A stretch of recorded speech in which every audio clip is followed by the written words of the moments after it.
ci site internet bu ñëpp di seetaan di bàyyi xel muy Sénégal Média. Sénégal Média TV télévision askan bi saa su ne ñuy xool li nga xam te ni moom moo leen neex tey ñu ngi fii Tëngéej ñu ngi fii précisément à Zac Mbao fekk si nga xamante ni suñu bro la sama xarit la je crois que yaa ngi ko gis sama ay plateau bi mooy la unième fois ñuy mayam ak moom entretien.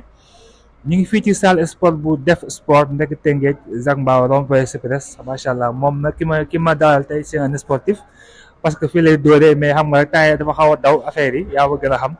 Il s'appelle Mouhamadou Lamine Sissoko de son vrai nom mais ñu gën ko xam ci prince de la série Impact série Karma bu Baye Mborgou TV. Bro ñu baal nga nuyu d'abord say followers Instagram TikTok ñu baal nga nuyu waa Sénégal bro maa lay siyaar. waaw mais delloo ziar ko ba. naka mu gaay. j'espère que yaa ngi ci jàmm bu baax a baax. maa ngi sant voilà donc maa ngi nuyu képp ki nga xamante ni yaa ngi seetaan Sénégal Média. di nuyu mbokku internautes yi ak ñi nga xamante ni ñooy suivre presse en ligne bi. di nuyu aussi comme ni nga ko waxee samay followers. xam nga di nuyu waa Sénégal yëpp. voilà di la dalal jàmm ci salle Def Sport. fii sama salle la sama kër la. dëgg la. d'accord je pense que sànq bi nga ñëwee woon naa la grand bi. mooy borom salle bi donc benn univers la boo xamante ni c'est bon pour tous les sportifs. avant ñu dugg ci détails ci waxtaan bi d'abord la salle d'abord. Prince yow fi ngay defee sa footing quoi fi ngay liggéey côté sport.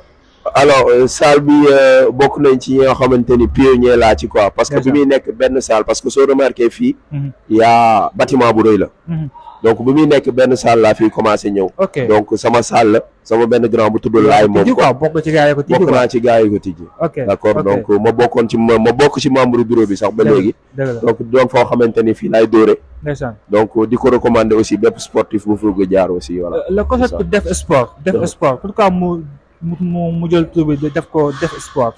D'abord c'est pour inciter aux gens de venir faire du sport def comme vous le connaissez ci mot wolof def et aussi montrer que c'est source la boo xamante ni lu baax ci nit la loo xamante ni baax na def woote ci wéegu yaramu nit parce que sport ci la bokk vu alimentation bi ñuy am routine bi Sénégal métier tout ça sport bokk na ci loo xamante ni dafa baax ci wéegu yaram moo tax mu jël ko tuddee ko Def Sport mais yow inciter aux gens de faire du sport gën ngaa ñëw fii quoi gëj ngaa yëkkati affaire quoi après la nga xaw a jeex sax non problème bi mooy tournage yi moo ma jàpp rek mais ku assidu laa ci sport te incha allah naa fi dellu si incha allah Prince la Mouhamadou Lamine Sissoko de son vrai nom ñu fas yéene waxtaan moom ci lu bëri quand ci côté actualité média kii actualité acting bi macha allah mais bro en tant que sénégalais en tant que jeune temps yi noo gisee temps bi quoi Sénégal coow lu bëri na wax ju bëri na d'abord accident yi nga xam te moo fi amoon temps yi passé Kaffrine ak fële ca yoonu Mbour donc beaucoup de sénégalais ñu si génn àdduna ñu di masawu di leen jaale d'abord mu bëgg nga xam ci ñaari point de vue côté accident yi. Et puis l'actualité politique Ousmane Sonko Adji Sarr coow lu bëri na quoi d'abord nan nga may waxtaanee yow loo xam en tant que jeune loo xamee temps yi Sénégal quoi coow lu bëri na wax ci bëri na yow loo gisee temps yi Sénégal. alors tout d'abord di commencer li nga xamante ni mooy di mastawu di jaale bépp sénégalais. su ma jaalee Sénégal yëpp di ci teg képp ki nga xamante ni am nga mbokk mooy famille ñi nga xamante ni ñoo gaañu. di leen masawu parce que nouvelle boobu métti na trop. Le fait de lire autant de nombre de personnes décédées sur la route ça fait très mal et ça fait très mal dans la mesure où ndogal su amee yàlla la on est d'accord ndogal yàlla kenn mënu ci dara mais après il y a des parts de responsabilité des gens qui devraient être beaucoup plus focus sur le travail de ne pas laisser certains manquements yoo xamante ni day lor say compatriotes parce que tey jii l'état de la route a été déployé l'état des véhicules ont été déployés d'accord donc c'est quelque chose boo xamante ni c'est juste très désolant parce que lu ñu mënoon a maytu la dëgg la voilà après nag sénégalais da koy jël lépp teg ko ci ndogalu yàlla d'accord ndogalu yàlla am na ci mais aussi prendre ses responsabilités def lu ñu war a def nga xamante ni lépp motale lañ ko su ñëwee ñu xam ne ndogalu yàlla la donc nañ dimbalante quoi moo na fi quoi moo na ñax quoi buñ ko woon 100% mënoon na ñaax Ok. lu mën a ñàkk la am na accident yu bëri yoo xamante ni mi ngi am Sénégal lu mën a ñàkk la. exactement. donc nañ yërëmante suñu biir te ku Ok. nekk def li nga war a def c'est-à-dire lorsque tu gères un poste dalee ko ci ki nga xamante ni mooy vulgarisateur bi ba dalee ko ci ki nga xamante ni fa la ñuy defee visite technique yi mu war a mën a tax oto daw na ku nekk def lu mu war a def parce que oto doon na loo xamante ni vitesse bi muy dawee su si nit loroo rek day ñàkk ba xenam exactement. xam nga exactement. donc doon na loo xamante ni lu sérieux la loolu laa am lu ma ciy wax di massawu famille ñëpp ñu gaañu incha beneen point bi l'actualité politique du Sénégal temps yi coow li bëri na affaire Adji Sarr Ousmane Sonko donc sénégalais dañuy xaw a stressé côté cas boobu quoi donc yow en tant que porteur de voix nga nekk acteur bu mag macha allah noo nga gisee noo koy apprécier yow. alors la vie politique sénégalaise ci benn phrase laa ciy duggee mooy c'est quelque chose de très très très désolant vu la vulgarité des valeurs yi nga xamante ni moom la ñi nga xamante ni waroon jox exemple jeunes yi defuñu ko d'accord politique nag baaxawuma di ci wax baaxawuma aussi di fësal fi nga xamante ni fa laa am féete sax te daanaka féetewuma fenn mais juste pour être impartial c'est-à-dire que les hommes politiques sénégalais puissent montrer l'exemple aux jeunes d'accord tey jii c'est désolant de voir ñu teg yaakaar kenn à un moment donné arriver à la moitié ou bien presque à la fin de son mandat si les Sénégalais font le bilan ils trouvent que en général dafa lekk xaalisu nit ñi wala li mu liggéey bëriwul bu fekkee avis majoritaire bi loolu la rek c'est quelque chose boo xamante ni c'est désolant tas yaakaar la ki nga xamante ni aussi excégul au pouvoir ay jeunes yaakaar la am na ci yoo xamante ni def na wala defoo jombale ko sa bopp sama avis personnel la nag comprendre nga juste parce que am na fu la nit ñi teg am na fi nga xamante ni da ko war a yegg donc lépp lu may wax mooy c'est la responsabilité ça renvoie à ça lorsqu'on s'engage sur quelque chose il faudrait être responsable jusqu'au bout est-ce que comprendre nga éviter certaines choses donc nag quant à Ousmane Sonko Adji Sarr saa waay du ma ci wax mais yow te Sénégalais te quelqu'un boo xam te ni gars yi lay suivre mais am nga sa opinion côté boobu quoi parce que c'est deux Sénégalais am benn affaire boo xam te ni seen diggante mu war a leer Ousmane Sonko war a bokk ci candidat yi mais pour l'instant c'est pas encore sûr mu bokk donc yow war nga am xam nga ci loolu su ma ciy am avis yaakaar naa mooy li ma la wax léegi Ousmane Sonko c'est un homme politique qui prétend à être président et pour man être président ça relève de beaucoup de choses ta vie privée va influencer sa vie professionnelle va influencer li nga xamante ni mooy comportement opposant leader boobu ngay doon et ça ta vie politique aussi va influencer ta vie privée donc dafa am benn connexion bu am ci ñaari moo waral da nga war a sàmm ñaar yëpp moo tax mel ni la sànq ci doxin bu fekkee dafa am ci loo xamante ni da nga koy prétendre il faudrait savoir mesurer ses arrières jomb yenn yi quoi def na wala defal xooma ci dara mais da ngay suivre ses arrières am benn comportement bi boo xamante ni peut-être que du ma ni irréprochable parce que nul n'est parfait mais moytu yenn yi maintenant dans le fond du problème concernant Ousmane Sonko Adji Sarr ça relève de sa vie privée et de la vie privée de Adji Sarr du ma ci wax boo nee jomb yenn yi kon da ngay xam ne moom waaye il est un peu fautif quoi watoon dem ci suite beauté bi quoi c'est-à-dire am na ci yoo xamante ni da ngay moytu waaw parce que qui dit opposant dit que tu es suivi tu es traqué tey jii soo fakasol woon def benn affaire sax day def buzz est-ce que yaa ngi comprendre c'est-à-dire il faut surveiller ses arrières te sénégalais comme ni ñuy wax day yokk amaana sax mu sos waaw donc da ngay moytu daal dëgg voilà loolu la kon Ousmane Sonko da ngaa war a moytu loolu mooy avis sama waa ji Prince ñu dugg ci sa actualité d'abord la ma lay laaj quelle est la différence entre Mamadou Lamine Sissoko et Prince bi nga xamante ni mooy l'acteur boo doon def la définition de kii des deux l'aspect le vrai personnage et cet aspect acting c'est quoi la différence entre les deux? Alors loolu c'est facile d'y répondre parce que incarner un personnage dans une série c'est essayer de comprendre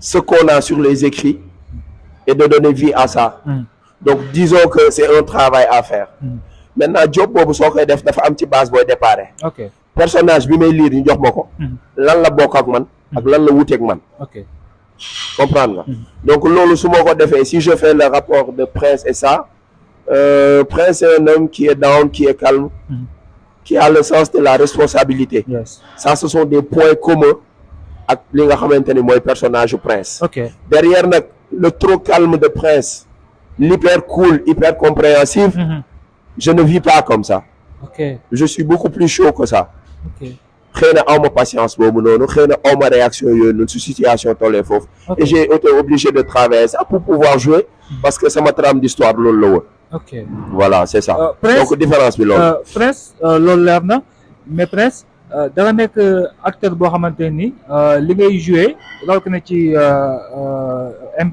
impact bi fils d'un président on voit souvent que dans la vraie vie les fils des présidents ils aiment beaucoup la vie facile quoi duñu liggéey duñu fight quoi duñu ñafe seen life mais yow nga bëgg ñoo jàngal jeunes yi ni mën nga nekk doomu boss mën nga nekk doomu président mën nga nekk doomu ministre mais yow nga liggéey sa bopp quoi ba am li nga war a am normalement donc ce que tu nous as appris ce que tu nous as enseigné ci série bi en étant le fils d'un président mais nga nekk bañkat nekk fightkat di liggéey quoi loolu lan la. je pense que chaque scénario a un but précis chaque personnage mis dans une série a obligatoirement un rôle à jouer yes et un exemple, un message à faire passer. Okay. Le message, c'était ça, comme tu l'as dit. Les présidents en Afrique en général, ou bien fait pour, je sais pas, c'est un peu nit ki day jéem a profiter ci nguuru papaam wala ci xaalisu papaam affaire yu demee noonu. L'exemple à faire passer, c'était au-dessus de ça. Que ton père soit président, yow ci sa bopp da nga am war a am sa identité bopp. Être le fils du président, c'est pas une identité professionnelle. Ok. Comprendre nga. Ok. Du liggéey. Ok. C'est-à-dire diw mi ngi nii lan la moom mooy doomu président du liggéey. C'est-à-dire chaque personne doit avoir une identité.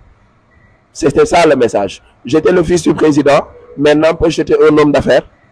Man ak sama papa sax amuñu right sooy seet ci série bi.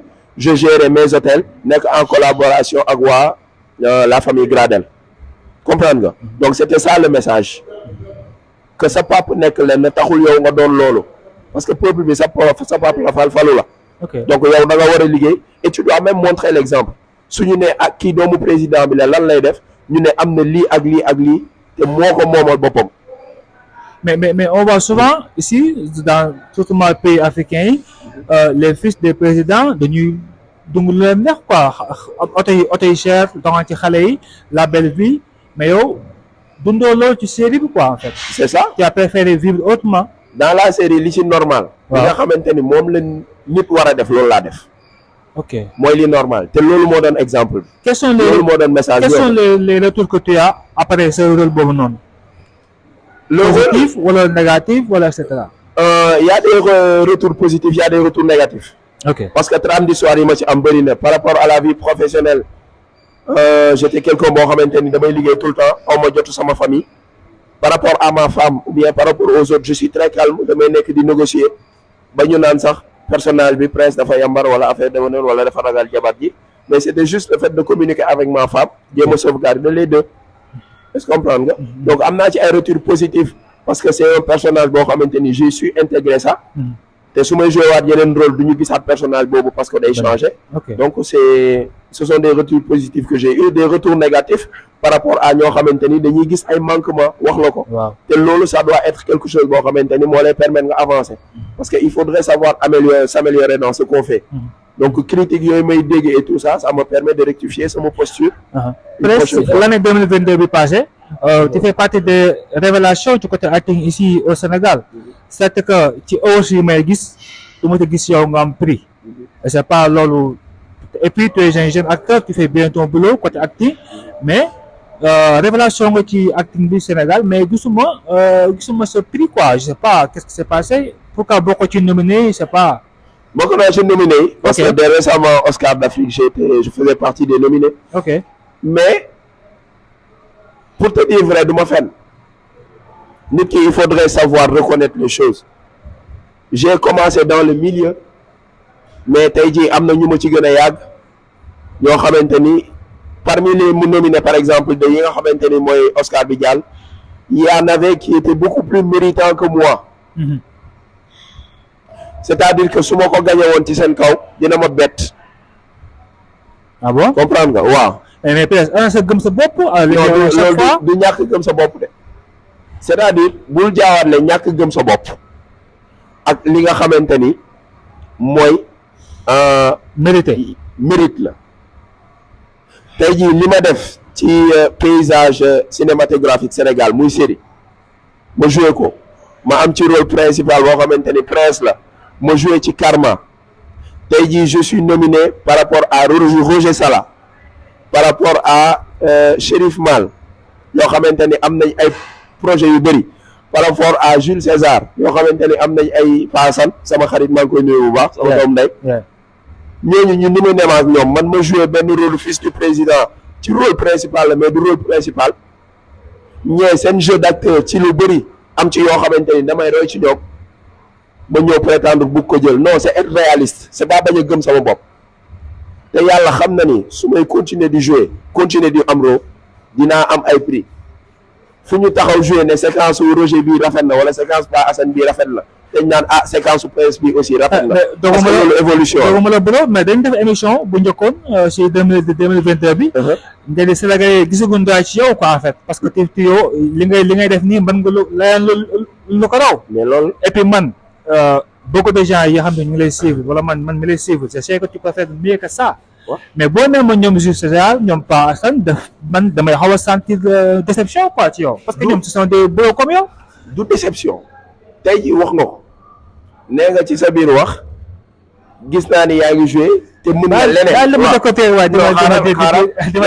wax rek dafa lay expliquer nee nga gis naa ni mën nga ko te di nga ko peut-être di nga ko def loolu dama ko war a prouver c'est-à-dire dama war a nekk nominé ak ñoom ci kaw waaw ñëpp xam ni leer na ni kii moo koy jël te man lay doon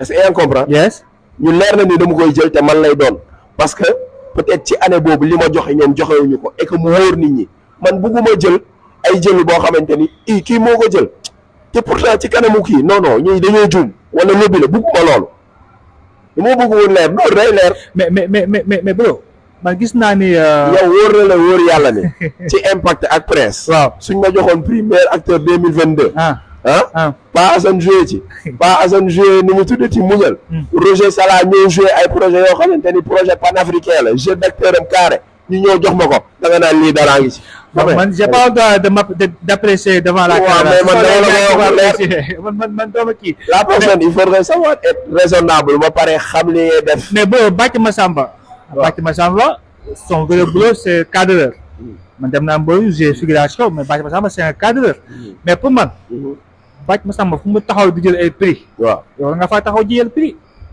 waaw Bathie Massamba il manie pas bien la langue matérielle du wax français bu baax waaw Bathie yaa ngi may suivre maa ngi déglu doo wax français bu yem doo wax français bu yem bàyyi sama copain mais tu manies bien la langue française waaw bàyyi sama copain mais sama waay la waaw mais bañ ko ma tax mais méritam la ndeysaan chance am la jox nañ ko et le buzz qu'il a eu maa ngi jégalu sax ma voix bi maa ngi jégalu bu baax a baax le buzz qu'il a eu le rôle qu'il a incarné le charisme qu'il a eu peut-être ça lui a permis de remporter ça yow amoo quoi yow amoo caat boobu non man waxuma awma ko parce que man du man maay jox sama bopp gars yi ñoo décidé ci seeni critères ay vote am ci critères u sénégalais ñu jox ko just it loolu amul leneen lu ma ci wax. la applaudi félicité ko. mais sama frère dama kontaan. sooy seet biñ ko joxee Oscar bi ñun ñëpp a yéegandoo ci podium bi. gis naa la te Bathie Massamba barki yàlla lu mu am ci li nga xamante ni mooy. actorat bi mérité na ko. parce que d'abord nit ku baax la Baye Fall bi muy wane noonu la mel. Bathie baax na. barki yàlla.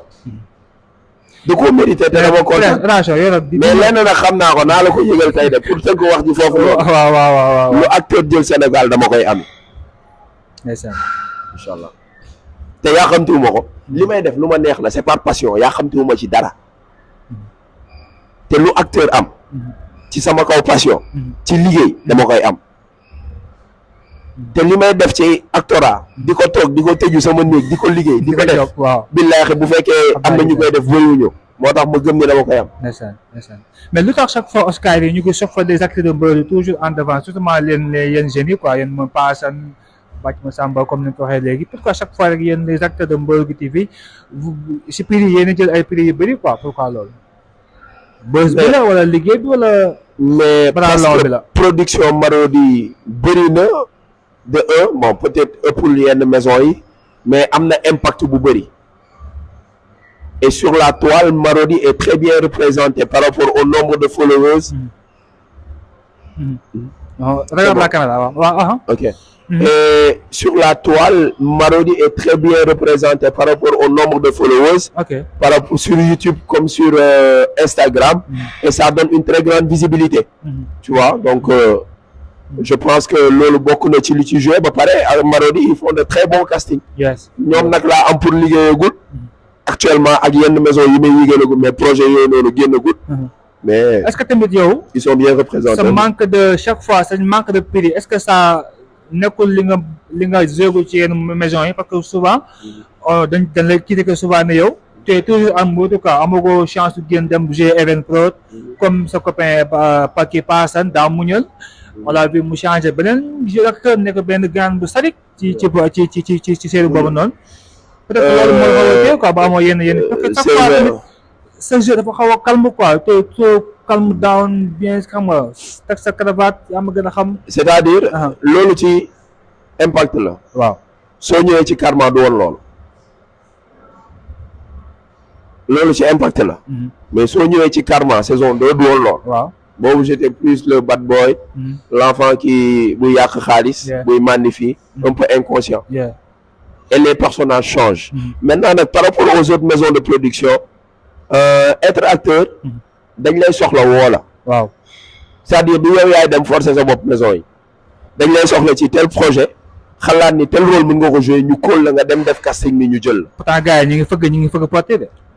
non dina am ñoo xamante ne dañ la proposer rôle soo la arrangé wul doo ko jël parce que c'est pas n'importe quel rôle ngay jouer man tey jii dama am benn code ci sama liggéey. am na rôle yoo xamante ni acteur laa damooy interpréter rôle yëpp mais am na yu ma du jël est-ce que comprendre nga. comprendre tey jii ñu ne par exemple jouer loolu nga war a efféminé. waaw góor jigéen quoi. mais même su dul góor jigéen sax efféminé. maa leen jël loolu. maa leen c'est-à-dire koo xamante ni dafa yor ay gestes jigéen. waaw daf ko war a def. non du ma def lool. mais tu es un acteur da nga war a. waaw mais loolu du ma ko jouer. boo ko see coutume quoi. xanaa du man. am nga si plein droit man la maay décider li may. mais am naa droit la man dama ko joué. voilà c'est ça. ak lan ak ban rôle. loolu pas quoi comme théâtre kat yi. non c'est bon genre peut-être man loolu laa jàpp ne sama xel actuellement nii loolu suñu ma ko joxee du moom. mais maintenant ça dépend de impact bi ak trame d'histoire bi. parce que tey jii bëgg naa loo xamante ni dama koy def. Sénégalais mun cee jël exemple. mu mun cee passer benn message bu positif. En général bu fekkee ci rôle yooyu la. j'accepte bien de jouer ces rôles là. tout dépend de trame d'histoire bi ak scénariste bi li muy bind nga lire ko su la arrangé nga jël su la arrangé wul tu dis non. lan nga yaakaar ne moo des ci sa jeu yow. xam nga yaa ma gën a xam sa bopp. les gens ils croient que tu es parfait. dans ton domaine. mais lan nga gis ni moo la manqué yow ci sa jeu. te tey ba léegi yaa ngi koy jóg. tu sais actorat dafa laaj liggéey bu bëri. dafa laaj. il faudrait savoir am na ci yu bëri yoo xamante ni soo gëstul doo ko xam. comment être à l'aise ci caméra yi par rapport à telle ou telle séquence. ok objectif bu personnage bi lan la. ok intention personnage bi lan la. enjeu personnage bi lan la. moo yi ma la cité nii yëpp. soo ko jëlee ci français mën nañ nekk ay synonymes. waaw mais si tu transposes ça dans le cinéma. ce sont des choses yoo xamante ni. dañoo différent et obligatoire à savoir pour entrer dans un personnage et pour pouvoir bien le jouer. li ma lay wax nii. bi may soog a njëkk di commencer di def casting xaw ma ko woon sama ay gëstu ñoo ma ko may. donc soo ma laajee lan moo des. ci sa métier d'acteur. c'est-à-dire d'accumuler le maximum d'informations par rapport à ce domaine-là de savoir les exploiter, les intégrer et de servir ça au Sénégal. ok loolu moo ci des. seetaan naa sa benn ETV bi ngay wax ni si je me rappelle bien bon seetaan naa sa benn ETV nga ni xaw ma da nga dem ci benn supermarché di def say achat la dame gis la ni la yow tu es toujours le visage fermé quoi da ngay ñàngal à chaque fois quoi. nga ne ko pourtant je suis pas comme ça. loolu ban anecdote la woon ma nga ciy ñëwaat. bàyyi ree. man damay ñaawal du ma ñaaw. non xam naa la mais les gens xam ñoo bëgg a xam quoi. Samuel man bi ma gisee dama réewal loolu ñaaga. non Lamine. man loolu la laajoon peut-être ci série bi ak ci séquence. Déjà loolu laa def. mais man je suis une personne boo xamante ni je suis une personne très ouverte. damay sourire damay ree. su ma ñëwee maintenant dans un milieu comme par exemple supermarché bi. waaw du ma nekk fa naan hihihi frère si non. yes. amaana nag ñaaw naa su ma tëjee sama kanam peut-être doo ñemee wax ak man. xëy na. waaw mais meluma noonu. donc du coup bi ma ñëwee ci supermarché bi daf ma xàmme bëgg na ma approché. mais ñemewu ko. waaw parce que ñëw naa. le visage fermé. calme quoi. même pas fermé. waaw damaa ñaaw rek. ma noppi. bi ma noppee bëgg na ma approché xaw ma lu ma approché. bi ma demee toog sama Instagram lu ma ko bind. ok ah bon. comprendre nga. mais sachez que c'est un message pour tout le monde. damaa ñaaw rek.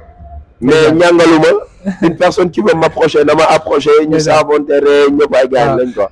mais bro tu es très sollicité par les filles macha allah xale jigéen ñi ñu ngi lay topp xale jigéen ñi macha allah ñu ngi lay sonal nan la xale jigéen ñi prince dama ko bëgg macha allah def nañ émission encore une fois ñu dugg ci thème boobu mais bëgg ci xuus mais d'abord comment tu fais avec ta célébrité quoi macha allah les meufs elles t'aiment bëgg nañ la bon peut-être que mbëggeel bi souvent mu ëpp soit voilà bëgg nii mais souvent. yow les meufs ne t'aiment pas. mais comment tu vis avec les meufs? Les meufs ne t'aiment pas. presque. ma même tontu boobu. day man maa la ko laaj les meufs ne t'aiment pas. ah mais bien sûr xale ñu ngi may wër kay. mais man donc disons que tey jii li may laaj c'est la chose la plus normale qui soit dans cette vie là. C'est-à-dire que les filles s'intéressent à toi. Quoi que soit Alpha. Maintenant nag bu fekkee da nga génn télé. day gën a yokk. parce que tu as beaucoup plus de visibilité.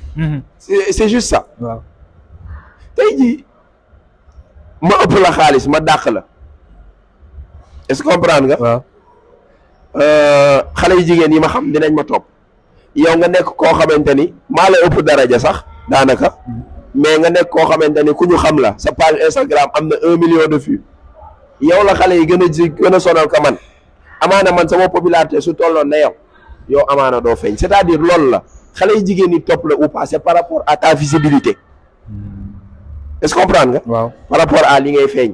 maintenant nag du ñëpp lay gis yaakaar ko ay sentiment wala mbëggeel am na si ñoo xamante ni pour xaritoo la am na si ñoo xamante ni message bi nga passé ñoo touché seen vie ñu bëgg la approcher c'est tout.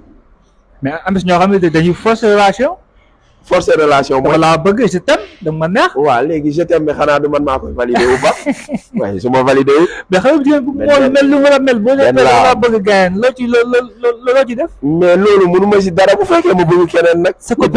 sa copine nan lay dundee loolu. dama copine boo xamante ni yàgg nañ trop nekk nañ comprendre nga tey jii nga am buzz feeñ xale yu jigéen ñi topp la nga trahir ko dem feneen wor la te góor du wor. góor du wor et puis gis naa la nga ni yow mën a gën a nga signé. kan man. gis naa loolu moom sama décision personnelle la. attaqué nañ ma fi Sénégal par toute chose.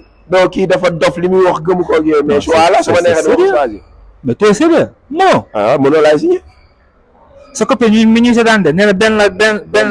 benn su ma tukkee man baale naa bu yàgg. mais 2022 bi encore.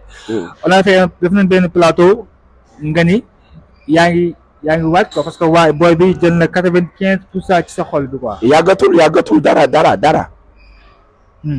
yàggatul da ngeen di ko doo leen ko yëg rek xanaa ba takk man naa ko yëg man sa waay. da ngay andi Sénégal Média ak sa waa ji dinañ ko yëg yéen photo yi rek dinañ ko yëg. En tout cas 2023 bi incha allah mademoiselle je sais pas xam nga loo tudd yaa ngi may gis macha allah donc bientôt presque dinaa ñëw indi guro gi ñu ñaan si la en tout cas donc loolu mooy suñu yéene macha allah en tout cas yow ko mën a muñ nga parce que presque mi xale yi sonal nañ ko macha allah mais nag c'est ça loolu mooy. kon xanaa paasan mi ngi jooy. ah bon. ak bàcc Massamba. mais sa ressemblance ak Martin Mbaye. dinaa ko sama frère la aussi jigéen bi yaa ma gën a xam. non sama frère la. dégg naa moom seen nduróo waaye moo tax nga joué ci Karma bi quoi. waaw sama casting d'entrée Marodi c'était ça parce qu'on se ressemblait. mu waroon am ci saison 2 bi frère ci Karma. donc gars yi copté ma parce que dañu nduróo et c'est pour ça que la njëkk am rôle ci Karma et je t'en remercie. parce que bien avant ça xamante nañ. te loolu plateau bu ma toog wax ko. ñoo xamante ni dañ leen di remercier El Hadj Cissokho wala Mariam Dial. waaw comprendre nga.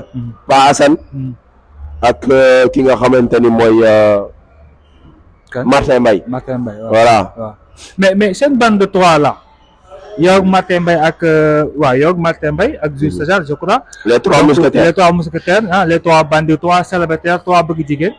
yéen ñetti ñoom seen xaritoo ñu bëri ne leen en dehors des séries yi ngeen def tamit vous avez des relations très fraternelles en tant que frère. c'est ça donc yow ak Jules César suba gis naa keroog seen benn vidéo encore ngeen di jaay affaire Boy Town macha allah mais bu nice donc yéen seen complicité lan la yéen ñett. waaw c'est-à-dire nit ki. ci sa melukaan lu ñëpp nga mën a àndal xam nga ñi nga xamante ni ñoo mën a nekk say xarit ñoo xamante ni ay xamel rek la ñuy doon ak ñoo xamante ni ça va bien ngeen sekk saafonte mu jeex loolu yëpp ça veut pas dire que tu n'es pas sociable mais nit ki ak melukaanam dafa am ku mu war a mën a àndal ànd bi nag day nekk ci ànd dëgg ci ànd jàppalante ci nekk gayen est-ce que dafa ànd imaginer rek ngeen nekk bokk ci mbiroo gi rek di jéem a copain non ok non. ok ça je te réponds un grand non. Paasan mi ngi may déglu sama nawle la Martin aussi mi ngi may déglu sama nawle la ñu xam nañ ne ay gaañ la comme ni ma ko waxee ce sont des personnes qui ont des valeurs importantes. qui ont des valeurs humaines très importantes. loo leen dund d'abord en tant que amitié lan ngeen dund benn loo xam te ni sa xay doomu moo la ko mën wala sa doomu rek moo la ko mën lan ngeen dund yéen trois loo xam te parce que man bi ma la une fois je sais pas bu ñu toogee plateau. mais su ñu la may wax la même question et tu me dis encore la même réponse. lan ngeen dund loo xam ne c'est extraordinaire loo xam ne les Sénégalais war na ko xam. dund bi li extraordinaire mooy notre vie courante rek te loolu ça résume tout. su ma la nee notre vie courante mooy lan ku nekk ci sa dund di nga toll bés bii nga am jafe-jafe bés bii nga am loo xamante ni ñàkk nga ko. bés bii nga am loo xamante ni jaaxle nga ci bés bii soxla nga ku dalal sa xel wala ku la conseiller ci benn affaire. muy jàll ngeen di wootante. surtout man ak Pa Assane. toll naa ci jafe-jafe génnee na ma ci ak bu mu munti doon. soxla na sama xalaat soxla naa xalaatam sottante nañ ay xalaat te yenn nii nit ku la considéré rek moo la ko mën a wax. mais donc du loo xamante ni exemple bu difficile la obligatoirement boo xamante ni tey jii war naa ko mën a joxe wala war naa ko wax mais le fait qu'on se soutienne mutuellement et quotidiennement rek ça veut dire que loolu dëgg la quoi. mais Prince Pa Assane ñu ngi koy maa ngi ko gis ci ay plateau mu def ay interview man dama koy woo mais yaa ma gën a xam daf may bàyyi si biir Pa Assane yow yaa ma gën a xam dama lay woo mais doo ma sa jël mais yow. du fii ngay fajee sa soxla Pa Assane. mosuma gis mu toog ci plateau ba sant la quoi. mais yow à chaque fois bu ñu toogee ma rek da nga ma Pa Assane c'est quoi le problème quoi. non y a pas de problème. non mais moom yow li nga koy waxal lii ak lu baax. tey jii man je l'ai jamais vu. non parce que gis naa c'est parce que xam nga bi ñuy nekk ci plateau mais je pense que. yaa ma ne dégg naa Pa Assane moo la jaay oto jaay ma oto. nga fay quoi xoolal yow. boobu moom dama waaw xam naa da nga doon ruubee comprendre naa la bu yàgg. bi nga ko dugalee ci wax ji ci laa la wax li ñu sekk. dëgg la bi nga ma laajee sama vidéo yow ak Martin Mbaye ak Pa Assane trio bi. waaw bi nga ko tuddee. waaw ci laa la dugalal li ñu sekk. tooguma volontairement wax ko. te moom bés bu ñu ko invité plateau ñu tudd ko sama tur animateur bi tudd turam. njort naa ni même témoignage bi lay def ci man. donc li nga ko ci dugal.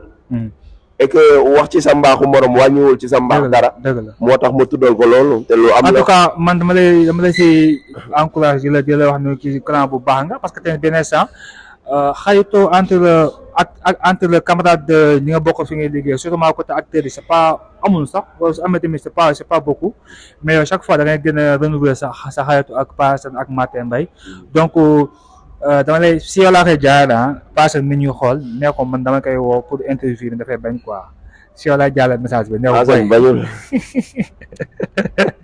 waaw jàpp si rek jàpp wax message bañul waaw d'accord inchallah na ko yëg di nga ko dox aywa dégg naa aussi ku émotif nga quoi côté famille surtout ma sa yaay naa fa ñuy jeexalee donc bro man souvent damay dugg sa page say compte Instagram Facebook TikTok ak say ITV yi nga def ci yenn sites yi bro chaque fois sa yaay boo koy wax damay sentir l'amour que tu portes à ta maman c'est que ñëpp bëgg nañ seen yaay mais yow moom je crois que fi nga teg sa yaay ñu bëri teguñu ko fa surtout donc doon loo xam te ni daf ngeen encore émission nga wax ma sa yaay fi ngeen jaar ak sa sœur bi tout ça doon loo xam ne ce sont des moments que yoo xam ne dama koy fàttaliku man à chaque fois quoi sànq rek yaa ma sa yaay bu la léegi da ngay bàyyi émission bi dem donc mu war na ma bi nga ko tuddee sama yaay d'habitude foo ko tudd ñu toog day woote moo tax may xool sama téléphone bi. ndeysaan donc sa relation ak sa maman ñu koy nuyu au passage je sais pas comment elle s'appelle mais maa ngi koy nuyu bu baax. mais Marie. maman Marie maa ngi lay siyaar. Marie Ndiago. Marie Ndiago maa ngi lay siyaar bu baax a baax donc sa relation ak maman Marie entre doom et maman c'est quoi. mais sànq nee nga ni nga ko jàppee ñu bëri jàppee woon ko ñoom ñu bëri noonu lañ ko war a jàppee. ak lu mu mën ci doon lu bëri noonu lañ ko war a jàppe ni ma ko jàppe su jégee dayoo bëgg naa ndeysaan comprendre nga parce que tamit am na loo xamante ni yaay ci après mu jur la que mu nekk ak yow dëkk ak yow wala mu bañ a dëkk ak yow wala mu joxe la yaay la am na loo ko dul mës a fay même bu fekkee jël nga xaalis bu bëri jox ko doo ko fay minutes yi mu def ci kaw table bi ba jur la doo ko mës a ëmb 9 mois te moom ñu lay ëmb 9 mois dalee ko ci premier bi ba ci 9e bi mënoon na xool nu ma la sàkkalee pexe defu ko donc ak lu yaay mënti def juum na après ou pas du question baal da nga ko war a nangu parce que loolu doo ko mës a fay sama relation ak sama yaay au delà mu jur ma daf ma taxaw ndax moom moo ma yar donc koo xamante ni comme yàgg naa la ko wax dafa bàyyi lépp focaliser wu li si nga xamante ni mooy sa éducation mënu ma ko fay.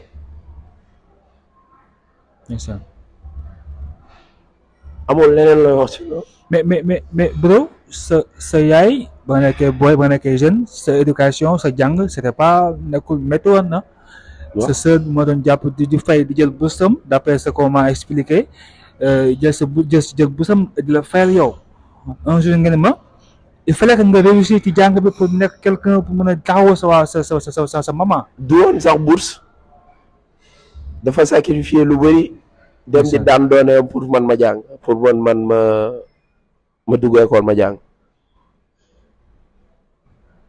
sama yaay fekku ci ko ci loolu toog ci kër gi focaliser wu ci sama éducation donc doon na loo xamante ni mënuma leen fay ñoom ñaar ñëpp. mais dis-moi benn loo xamante ni anecdote la en état jeune. ñoom ñu xañ ko seen bopp pour yow nga am li nga bëgg yow te mu métti woon lool. ñu xañ ko seen bopp sama yaay li mu xañ boppam bëri na. xañ na boppam di ma bàyyi ci kër gi. di dem di liggéey pour andi comme sama sœur mi ñu doon jàmbale yu demee noonu bien vrai que doon na daan dooleem ci kër gi di def ay commerce yu ndaw mais bëggul woon di génn bëgg na saa yu ma wàccee ma fekk ko ci kër gi mu defara ma lekk ma naan mu préparé ma dem jàngi école topp sama jàng minutieusement pour bañ ma redoubler wala pour bañ sama jàng bañ a yegg parce que aw ma woon papa bu am xaalis bu bëri bu may bàyyi héritage tooguma woon ci alal boo xamante ni daan naa gis ni man bés bu ma demee ba nekk mag dinaa hérité ci lii sama yaay xam na ni aussi que amul woon bien boo xamante ni tey jii yàlla na yéex su fi nekkatul woon dina ma ko bàyyi mu incité ma ci jàng topp ma minutieusement pour nga xamante ni li may jàng dina ma mën a mënal dara sama yaay ci loolu la ma toppee noonu la ma toppee ba may am sama diplôme am sama liggéey di liggéey noonu la may toppee sama yaay ba léegi daf may topp sànq nee naa la léegi dina ma woo mi ngi may xaar kër ga woo na ma plusieurs fois donc noonu lay toppee doom te noonu la ma toppee ba ni may màggee ba ni yàlla di defee ma doon koo xamante ni rusuma ci sama bopp xeebu ma sama bopp fu nit siggee ma siggee fa fu nit amee xam-xam amee naa fa xam-xam fu nit doxee yëkkati boppam ma dox yëkkati sama bopp aw ma lu may rus comprendre nga te loolu yëpp tey su ma ko amee sama yaay tey weekend la la plupart des acteurs des célébrités duñu ak seen famille yow ba ñuy préparer émission bi donc moo nga ne ma weekend yi la plupart des weekends sax wala soo amee temps yaa ngi fii sax sa wetu yaay quoi. c'est ça parce prouve que job bi daf may tënk Dakar ndeysaan comprendre nga daf may tënk Dakar ak tournage yi parfois semaine yi amaana du ma ñu mën a ñibbi si Kër Massar fi ma dëkk donc damay des foofu su ma amee temps libre damay ñëw seet si sama yaay voilà donc kon am naa temps libre je suis auprès d'elle parfois nag waa parce que du ma génn damay génn ànd sama copain yi xool lu temps bi di wax dëkk bi di wax mais quand même je passe aussi des moments avec ma mère parce que aussi daf koy soxla ndeysaan mi ngi lay seetaan ban message nga koy wax loo xamante ni yéene nga ko te xam nga ni incha allah bientôt di nga ko accomplir pour lui faire plaisir. alors sama yaay yéene bi ma am ci moom sa yaakaar naa yaay xam nga ko et que ne la ku la bëgg laa xanaa dama koy waxaat pour ñenn ñi dégg ko rek mais yow xam nga ko ndeysaan fi ma la teg sori na jaral nga ma lu ne mënuma laa fay ndeysaan ala kuli yàlla te di la baal waat ak bu baax a baax ci li nga xamante ni peut-être samay njuumte la wala muy am ci lu la metti parce que parfois amaana nga dégg wala ma def loo xamante ni neexu la maa lay jégalu yaay suma àdduna ndeysaan yaay suma lépp suma la amul woon xam naa ni ndeysaan dina metti ci man ndeysaan maa lay jégalu bu baax ci lu mu la mën a def mu metti la et que li ci kanam raw li bët incha allah li nga doon jigéen yu ci yu gën a kontaan ci seen doom ci kaw àddina ci kàttanu yàlla. il est célèbre mais gëmul sa yëfu célébrité kooku mooy Mamadou Lamine Cissokho Prince sama bro sama xarit c'est ça li mooy Sénégal li mooy àdduna nit ko loo mënti mel rek da ngay war a wàcce sa bopp parce que moom macha allah souvent damay woo ñi nga xam te ni xam nañ ko sax mais xam naa ses frères yoo xam te ni xam naa leen te yoo xam yaakaar nga ne man sax xaw ma leen mais xam naa leen mais à chaque fois li ma ne danaa ma sa waa ji ku baax la ku yaru la ku wàccee boppam la donc en parlant de famille y a un gars boo xamante ni c'est un ami c'est un tonton pour moi mais sa mag la c'est pas xam nga ko mais il voulait bëggoon na laa defal surprise donc teel téléphone bi voilà dafa play nga déglu lu mu lay wax. waaw salaamaaleykum waaw tey moom damay lay nuyu di la sant et je pense que question bi nga ma laaj sawar naa si wax yaa ngi laajte ku doy waar lu doy waar plutôt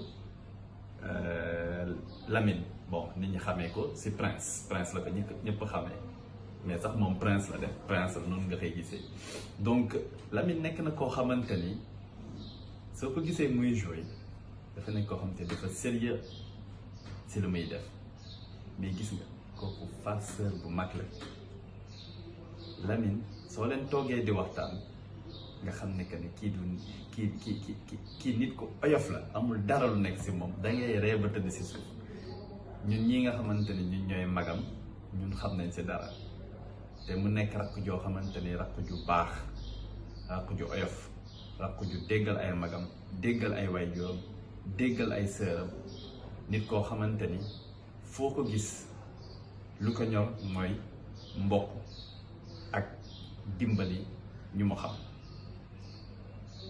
mais nag farceur loolu moom dama leen koy wax soo leen ko gisee muy dox mu am ful la yooyu noonu peut-être ñu ko approché wul la mais bis boo amee familiarité ak moom nga xam ne vraiment doo toog te doo reetaan mais aussi lu gën a am importance mooy que ne c'est un agent de la banque c'est un banquier xam nga day indi le fait que oh magnifique bro maa ngi jégalu bu baax a baax maa ngi jégalu avant l'émission je t'avais dit que naa la bett je crois que j'ai réussi mon coup aujourd'hui même dans les fictions que tu fais même dans les séries que tu fais c'est rarement que je te vois pleurer c'est que tu pleures souvent mais c'est la première fois que ma gis nga jooy ndeysaan c'est que en fait dafa enchaîné soo ma waxee ci sama yaay après nga génneel ma koo xamante ni sama demi frère la ñoo bokk pap muy pirate ndeysaan xam nga et dafa am benn choc émotionnel bu muy def quoi par rapport à mon vécu par rapport à mon passé ndeysaan voilà c'est ndeysaan maa ngi jégalu d'abord c'est pas voulu pour nga jooy mais ça va que sa xol da laa jege machallah et puis da ngay fight pour sa famille quoi en fait. Non, c'est tout ce qu'il y a de plus important dans la vie. C'est la famille. On n'a que sa famille. Et sama yaay laa xam. samay mag laa xam. comprendre. sacrifice bi ñu def ci man laa xam. ndeysaan. xaw ma leneen. bu nit baaxee dañ ne ndax mbokk yi ñoo ko wax. da ngaa témoin rafet sa yaay sa mag ñëw ko xam te ni sa doom baay la. wax lii encore ci yow. donc ça prouve que nekkoo défiant quoi nga baal ma nekkoo naafeq. et puis lépp li ngay def rek tu le fais avec le cœur. donc Prince ça c'est quoi. noonu lañ ma yare. sama yaay noonu la ma yare li ma yare mooy jox cër nit. am xol bu rafet. yaakaar naa lim ci def jot na ëpp nag. parce que c'est vrai que je suis très sensible par rapport à certaines choses loolu rek la. mais à part ça ça va loolu la rek. bon jërëjëf monsieur Waly l'émission bi. non garaawul bàyyi moo kii moo jëlee Fall. jaajëf d'abord maa ngi lay remercier parce que bi mooy la deuxième fois ñu def plateau mais cette fois-ci je crois que émission bi je crois que bokk na ci yéen la gën a neex. d'abord sa dernier mot ci émission bi et puis encore une fois est-ce que sa boy bi nga xam te yaa koy coaché est-ce que mi ngi góorgóorlu ou pas parce que tamit yaakaar naa ne tey moom. ban boy laay coaché. man. non du ma la coaché ay ba pare donc franchement di rafetlu émission bi c'est toujours un plaisir je pense pour moi de nga woo ma teew ci sa émission. xam nga di se remercier waa Sénégal Média yi nga xamante ni déplacé wu nañ dem fekk ma sama fief xam nga. di demander à ce que nag na leen ñëpp bàyyi xel. parce que je jeu dynamique professionnel. gars yi mi nekk ci ginnaaw caméra bi nii wenn gars mu garaaw. PDG. seetlu naa loolu noonu xam nga. di leen encourager bu baax a baax. xëcc bu daggul day yegsi. inchaallah bu leen xeeb seen oto bi ngeen di dawal dem jël ay image bu leen xeeb seen i caméra yi ngeen yor di tourner di jël. bu fekkee benn ñaar ñett li ngeen ciy xaar baaxul ñeenteel beeg cinquième bi day baax ci kàttanu yàlla di leen encouragé di remercier sama gars yi di remercier sama mbokk acteurs yëpp mbokk Sénégal yëpp followers yi di ñaan jàmm Sénégal et ngir yàlla war a suuli ñi nga xamante ni ñooy jiite suñu réew suñu mënee dimbali defar suñu tali yi accident yi wàññeeku dimbali jeunes yi ñu am liggéey bàyyi xeex ak jeunes yi nga xamante ni dañ leen di exposé di leen génn leen ñuy marche policier di leen dóor ay lacrymogène ñenn ñi di si ñàkk seen bakkan Sénégal gën a neex ci kàttanu yàlla. dégg naa yaay manager Vigie quoi mi ngi fi à côté mooy tëgg léegi nii mais la wax Vigie la phénomène. non mais Beuz. xale Beuz. waaw di ko encouragé moi je reconnais qu'il est très bien il est très fort. Je sais pas s'il va suivre ça ou pas mais je t'encourage je te félicite et je te dis que fi nga xamante ni teg nga fa sànq bu ko wàcc toppal sa aar bu mu la yaaxal sa jàng dëgg la mais topp ko li nga ci war a def ko bëggalal ñi nga xamante ni ñoo la bëgg defe naa artiste loolu la say projet dans le futur bientôt ci yan série lan lay yàggatul dara di ngeen ma gis ci projet yu grave merci beaucoup à tout le monde merci beaucoup à sama kër Tëngéej kër monsieur Ndoye monsieur Momar Ndoye sama papa sama xarit yow sama waaye nga macha allah et puis les annonceurs kaa leen jàpp ci Sénégal Média c'est important grand. waaw les annonceurs kaa leen jàpp ci Sénégal parce que c'est une équipe boo xam te ne ay jeunes la na ay jeunes dynamique ay jeunes ñoo xam te ne ñu bëgg liggéey macha allah kaa leen jàpp ci suñu ay affaire suñu numéro commercial mi ngi nañ ci suuf ci barre bi di affiché kaa leen jàpp ci incha allah. Prince non ay jeunes yu jàppale yaa jàpp ci combat bi. non amul problème ci affaire yi gars yi jàpp ci combat bi ñu liggéey parce que nous sommes des jeunes et passionnés pour le boulot. merci beaucoup à tout le monde jaa ngeen jëf bientôt ak benn staff jërë ngeen jëf. te yaa ngi ci site internet bu ñëpp di seetaan di bàyyi xel muy Sénégal Média.